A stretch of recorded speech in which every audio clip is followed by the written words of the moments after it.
All right, I'm so sorry, my network.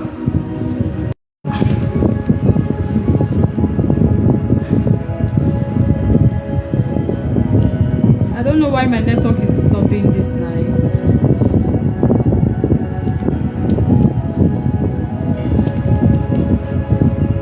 Okay, welcome back. Please help me share again. Help me share again. We are back. Please help me share again. We are back.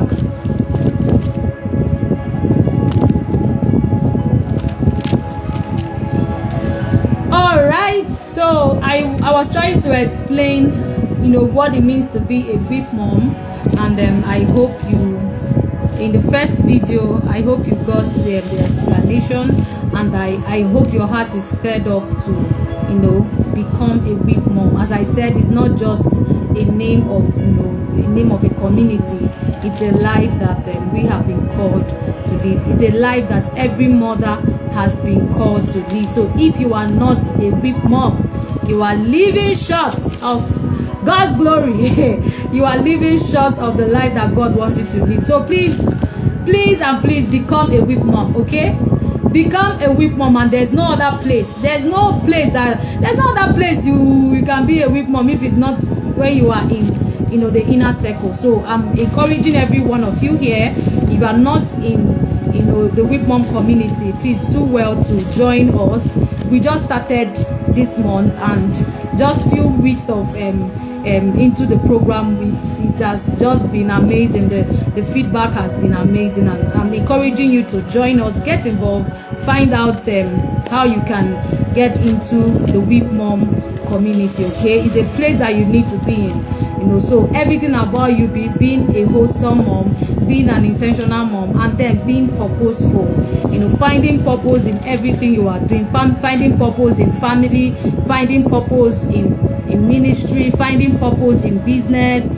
Some people don't know that there's purpose in business. You think you are just making money. You are the one that thinks, anything I'm doing is purpose. It's purpose, and that's what makes me excited. That's what makes me passionate.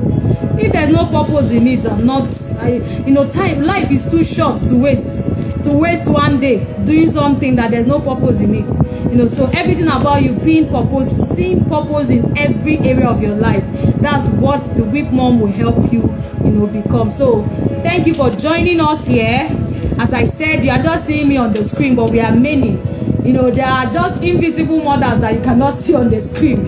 So we are many. On behalf of the whip moms, I want to say welcome to the session, and I want you to know that this session will transform your life. I've seen some people join in. That's good. All right, so as I said, today's session, we are going to be doing 3 things today. The first is that I'm going to be asking some questions, reflective questions. I want to provoke you to think. Okay, I'm going to ask you some questions, and it's going to be very engaging. I don't want you to be here and you are not participating. Please, if you are too busy, you can disconnect and watch the replay later. But if you are connected live, I want you to engage. Okay. The minute you are spending here, let it transform you. Let it transform your mind. Let it transform your spirit, and then let it also transform your body. And it can only happen if you engage, actively. Okay, so we are going to have some thought-provoking questions that I will ask you, and I would want to read from you. I want you to respond. Okay, I want you to, and as you are responding, as you are thinking and responding, you see that you are realizing something. You are creating awareness, on something that you didn't know about. Okay, so it's very important that you engage in this particular activity. And then we are going to share some stories. I want us to tell some stories, about our motherhood journey. Storytelling is an act of causing transformation in people. I want you to know that your story can encourage someone, your story can direct someone, your story can guide someone. There's something you have gone through, there's something you have experienced as a mom. When you bring it to light, people can, other mothers can hear, and they are encouraged, they are inspired. So we will just tell, I still have questions I'm going to ask you, but when you are answering that question, it's like you are telling a story, a very short, just a short story. And then finally, we are going to end the session with some prayers. You know that anybody that knows me should know that this woman likes to pray. I like to pray. I like to pray. I don't only pray when I'm in church. I like to pray. This is one of the things I love to do. Okay, so we are going to pray also. So today's session is one that would really change your life, and I'm hoping that you will stay to the end of this session. If you are watching a replay, I hope you engage actively anytime you're watching this. Okay, so are we ready? Are you ready? Have you clicked on the share button? Please, if you are here to share, please, I want you to share. If you are here to share, please click on the share button so that more persons can see that we are live. Okay, so I want to ask a question. I know sometimes people can, there are a lot of people that are, or communities that, there are a lot of parenting communities or people that are into parenting and the rest of it. And I know you may want to ask, what is it not, this week mom, is it not parenting that they are teaching? Is it not one of those parenting communities, or but I want you to know that motherhood is not parenting. There's a difference between motherhood and then parenting. So we are not, being in the week mom inner circle of this live session is not basically to teach you. I know that there are things we can talk about and that has to do with parenting, but parenting is not the core message. Okay, and there's a difference. There's just a difference between motherhood and parenting, because parenting is like two people working together, two people playing a role. So that's like a man and a woman playing a role. Okay, so it's almost like the role must be done by two people. But you see, motherhood, being a mom, a man cannot be a mom. A man cannot be a mom. It's not possible. Even if a man tries to play some roles, he will know that he was not born to do this. He does not have that capacity. He may want to try, but he does not have the capacity. So I want us to really think. I want us to think, what are those things you think that only you as a mom can do for your child? What are those roles that you think that only you can do for your child? You can't, your husband may not be able to do it. I want us to think and respond. Your husband may not be able to do it. What are those things that that only you can do for your child? As a mom, so I would want us to think and then respond. I want us to think and respond. That's just the reflective question. This is the only reflective question that I want us to think about today. And so I would want to hear your response. I want to read your response. And then as we read, as we see what everybody is saying, we learn from each other. So what are those roles you think that only you can do for your child? Your husband may not be able to do it. I've seen a lot of people online, so I want to start reading our responses. So this session is meant to be very engaging. As I said, very interactive. Okay, so I'm not just here to talk. I also want you to talk. So what are those key roles? What are those functions that that only you can play in the life of your child? Only you can play in the life of your child. And why are we doing this?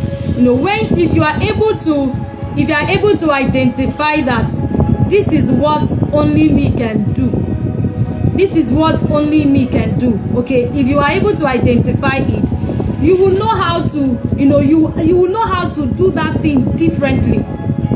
You will know how to do that thing differently. If you are aware that my husband cannot do this for me.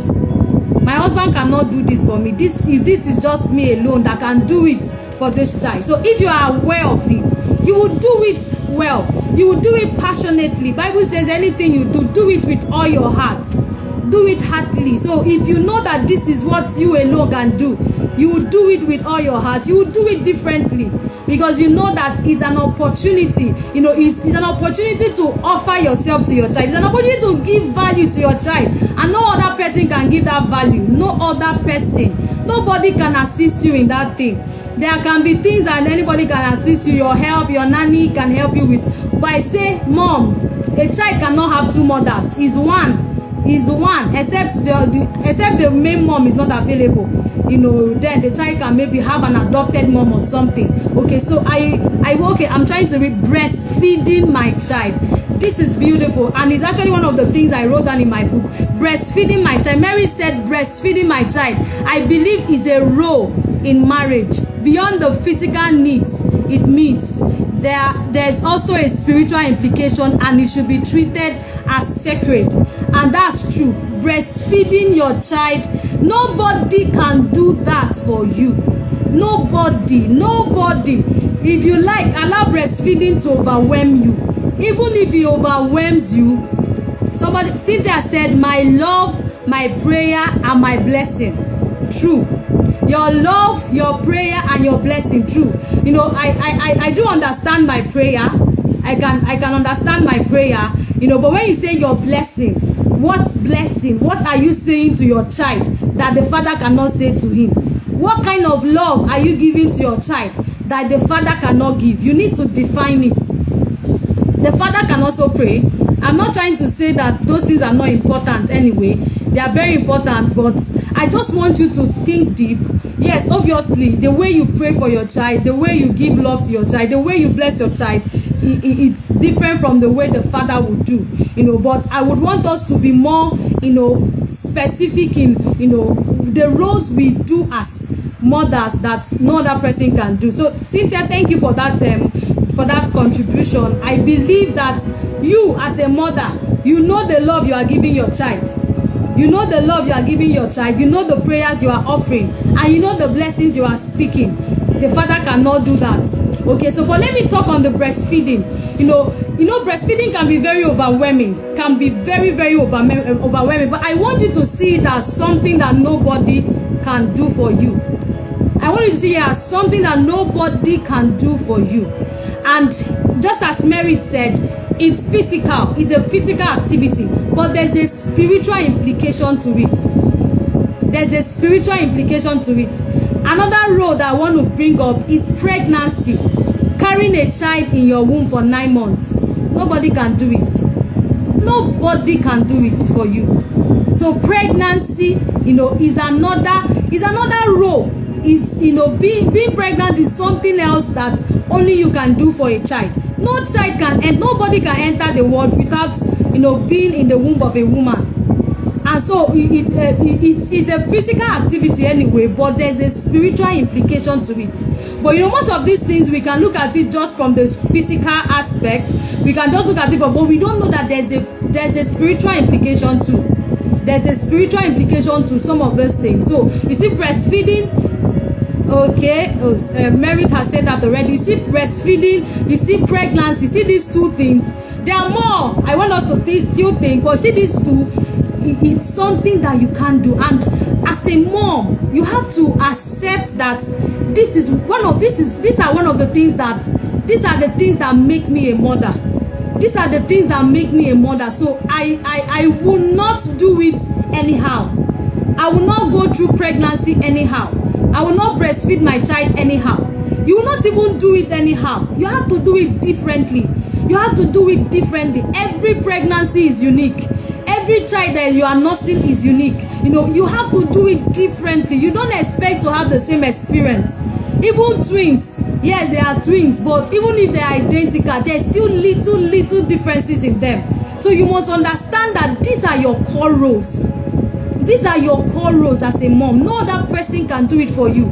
And you don't allow it to overwhelm you. You have to learn the skills, of going through, pregnancy, of breastfeeding your child. You have to learn the skills of, doing it and, not being overwhelmed by it. Not being overwhelmed by it, or, still having your life. Your life is still going on even while you are, going through, those processes as a mom. So you need to understand pregnancy, breastfeeding is a role that I can't delegate. And how you do it is very important. How you do it can shape your baby. How you do it can shape the child. How you go through pregnancy can shape the child. Physically, emotionally, spiritually, it can shape the child. How you nurse the child, it can shape the child. So you don't just want to, relax, be insensitive, just do it anyhow. I want you to know that there are spiritual implications to it. And then I want you to know that, just as you already know, that a child growing in your womb, a child, pregnancy is like a period where a child grows, a child develops. But beyond the physical development, there is also, the spiritual development of a child. Yes, there's also the spiritual development of the child. Beyond the child sucking, you breastfeeding your child, the child is feeding and the body is growing. There's also the spiritual growth that's happening. So you have to know, you have to see these roles as not just physical. You don't need to approach it only from the physical angle. You also have to see it from the spiritual angle. So a breastfeeding mom, you don't only breastfeed, feed your baby with your milk. While you are feeding, you can speak to the child. While you are feeding, you can speak to the child. While you are carrying your baby, you are taking your antenatal drugs, your routine drugs, you can speak to your baby. Doctors will always say, they always encourage mothers to talk to their child because they say babies start hearing. There's a particular age, there's a particular, stage in pregnancy that they begin to hear the mother's voice. In fact, if you look at, there was a time I saw an image, of the womb. An image of the womb, there was a picture I saw one time. It was like the shape of a womb, and having a child inside. And that shape was like an ear. The shape of the womb is like an ear. So it was almost like telling you that, you see, pregnancy is what you are doing. Your baby is sucking. Your baby is absorbing everything that you carry. Your baby is absorbing. The way your baby is feeding, everything about you, everything that is in your body is going into your body, into your baby's body through the placenta. I want you to know, beyond those transfer, beyond those nutrient transfer and the rest of it, there are other things in your life that your baby is absorbing. There are other things you are carrying that your baby is absorbing. So you don't journey through pregnancy, just doing it physically, and you don't understand beyond the physical, something else is happening, or something else can happen. So a pregnant mom should not just, take routine drugs like that. It should also be a time where you speak actively. Talk to your child. Tell your child what you want. Tell your child what you want the child to become. Speak to your child. You take your routine drugs. You can also take spiritual drugs. You can take scriptures. You can take in scriptures. You can speak scriptures into the life of the child. Bible talked about in John 1, and the word became flesh. The word became flesh. So the word you are speaking can become flesh. It became flesh and it dwelt among us, full of glory. That was talking about Jesus. The word you speak to your child, whether when you are pregnant or when you are nursing the child, it becomes flesh. You know what flesh is? What you can see. Yes, you can't see your word, but your word becomes, it creates a reality for your child. It becomes your child's reality. So you are not nursing a baby, you are not pregnant, and you are not speaking. You are not talking to the child. You have to talk to your child. Okay? So these two roles, they are core roles that every mother, you must know how to go through it. You must know how to grow though. You must do it differently. Whatever you call your child is what the child becomes. Whatever you say to the child is what the child becomes. The Bible talked about Joseph. I think that's Genesis 49. That the blessing on Joseph's head. And one of the blessings that was on Joseph's head is the blessing of the breast and the womb. Have you seen that? That's Genesis 49. The blessing of the breast and the womb shall be on the head of Joseph. The blessing of the breast and the womb. So you look at your breast, you look at your womb, you think it's just a physical organ. You don't know that you don't know that there's a spiritual implication to that organ. There's something that organ does in the life of a child that is beyond the physical. That's beyond the physical. You see Joseph, you see how what the blessings that Joseph enjoyed. He got those blessings. He got those blessings even while he was in the womb, while he was being breastfed. The blessing of the breast and the blessing of the womb shall be on the head of Joseph. So when you are nursing your child, when you are carrying your child in your womb, you declare the blessing. You declare the blessing. You declare the blessing. The blessing of the Lord is on my child. The blessing of the Lord is on my child. Whatever you want to see happen, you speak it. You speak it. You speak it. Your child already is taking breast milk. Your child already is in the womb, and there's what they call the blessing of the breast and the womb. So at that stage of your life, you need to infuse the blessing of God. You need to activate the blessing of God.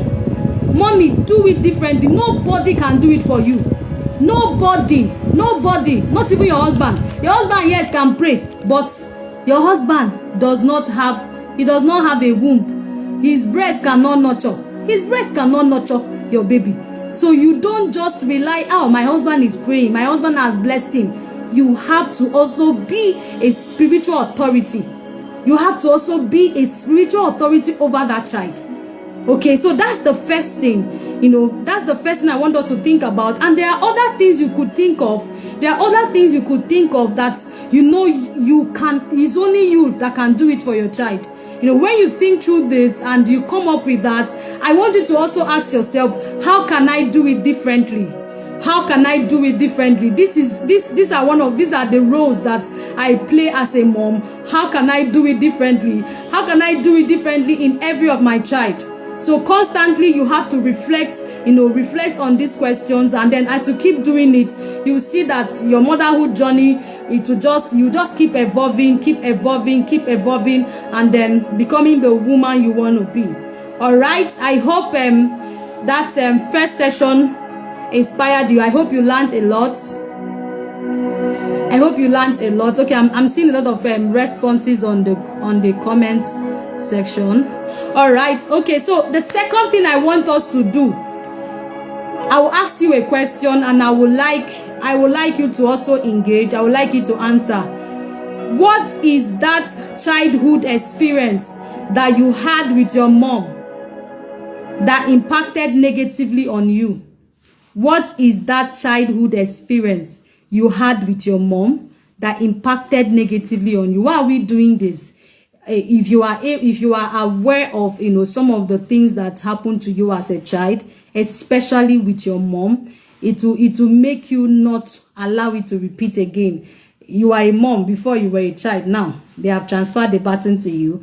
You are now a mother, and you have a child you are nursing. You have a child that you are, playing a mothering role on.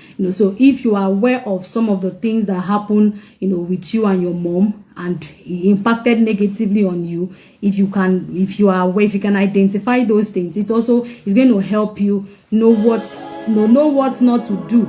Even now that you are a mom, intentionally, I don't need to do this, because if I do this, my child can have similar experiences. Okay, so what is that thing? What is that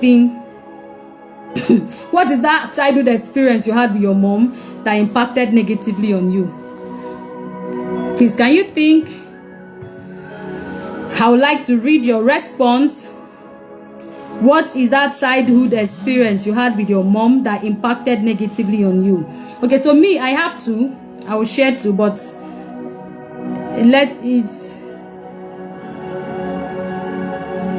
okay. I'm trying to read. Okay, Mary said, I learned this when I was single, and Coach Ifoma taught me that through read. I say, okay, the blessing of the breast. If you have been following me, if you are in read, you will know that there are certain things. When we started talking about these things, it's not now. some of the things we do now, it looks like these people just started. It looks like this is new, this person just started, but it's been there 10 years ago. Read started 2014, and since that time I've been talking to mothers, I've been talking to women. Read is a platform that has both married and single. So in fact, I started with singles. When I started my women ministries, it was mainly singles. So I taught them a lot of things. There was a session I called Mystery of Motherhood, Mystery of Womanhood, MOW. I usually have that class. If you followed me when I started, you should know MOW, Mystery of Womanhood. I taught a lot of things about being a woman.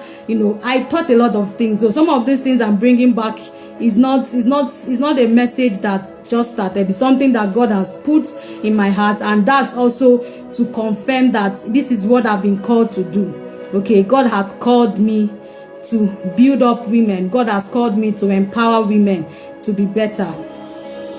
Okay, so what is that childhood experience you've had with your mom that impacted negatively, on you? So I would like to read from her. So I was saying that for me, the first experience, there are just so many, but I was able to bring out two. The first is that my mom went to school. She did her first degree, and then when she got married to my dad, she needed to do medicine again. My mom is a doctor, my dad is also a doctor. It has always been in her heart to do medicine, so my dad had to train her. So she gave birth to my sister, and the second gave birth to me. I think the third girl. But I know that we were at home. The last two siblings I have, they were giving birth to while my mom was in school. So for us, she has given birth to us. We stayed with her a little before she started school, and she was schooling in Unical. We stayed in Owerri. So my mom, that was 6 years, either 6 or 7 years she spent in school. So imagine 6 years, 3 years, 6, 7 years of our life, that gap. She was coming back, but she was not coming back all the time. Medicine is a course that will drain you.